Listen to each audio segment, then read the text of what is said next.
Well, we've been looking at the appearances of Jesus after his resurrection, before his ascension. And this has been an interesting study for me. It's been fun to read some of the various books that are out there that set forth proofs for the resurrection. And one of them this week, it was just outstanding. I had never thought of it in this light. You know, a lot of people try to attack the New Testament. They try to attack the witnesses to the resurrection. And this particular writer, N.T. Wright, is an acknowledged scholar and a wonderful writer. He has a tremendous ability to put words together. And he takes a different approach to a lot of people. And he's just saying, if you read the New Testament accounts, the first thing you realize is these are legitimate, first-hand accounts. They haven't been gone over to make sure that they all fit together and everything is totally understandable. They're just what people saw and felt. And secondly, the fact that they have women witnessing to the resurrection goes completely contrary to the code of ethics of that day. I hate to say it, folks, but you better thank Christianity for how far you've come. Because the world wants to suppress you. We male, stupid idiots that we are have suppressed you down through history. And thanks to Christianity, the elevation of women has come.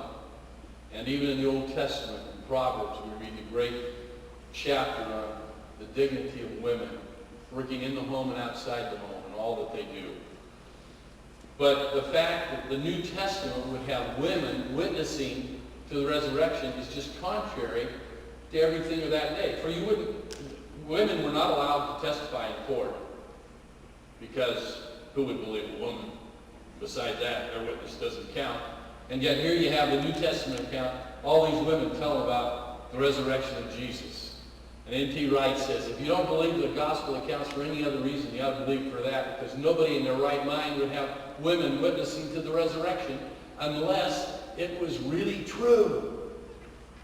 And I had never thought of it from that perspective before. It was a rich blessing. Well, today we want to look at one of the accounts that oftentimes people call this person Doubting Thomas, but I like to call him Believing Thomas. And that's the account of Thomas the Apostle, who said that unless I see the nail prints in his hands, his wrists, and put my hand into his side, I'm not going to believe that he was really resurrected. Now, Thomas was one of the apostles. If we look at the first three Gospels, we don't know much about him other than his name. Thomas was the Hebrew name, which meant twin. Didymus is his Greek name, which means twin. So you kind of get the idea that maybe Thomas was a twin. Shake your little heads. Yeah, you understand that. In the first three Gospels, all they do is tell us his name. But in John's Gospel, John gives us some insight into this twin. And so I'd like to look at the three accounts that we have of Thomas in John, and then particularly the account in John chapter 20. In John chapter 11, we have what I see as an indication that Thomas was a courageous man. Now, Jesus had stirred up enough trouble in Jerusalem that twice in a row they tried to stone him. He'd barely gotten out of there. Of course, it wasn't his time, and so he made it out of there. But he's out journeying and gets word, and we'll pick up the story here in John chapter 11, verse 12, or actually verse 4. It says, when Jesus heard that, he said, this sickness is not unto death, but for the glory of God, that the Son of God may be glorified through it. Now Jesus loved Martha and her sister and Lazarus. Of course, her sister was Mary. So when he had heard that he was sick, he stayed 2 more days in the place where he was. That's an interesting statement in itself. He really loves them, so he hears he's sick, so he stays 2 more days. A little irony there, I think, but of course we understand the story. Jesus is going, just as we heard sung about, Jesus is going to bring Lazarus back to life. Not a resurrection, but a resuscitation. Lazarus, like the rest of us, still awaits his resurrection.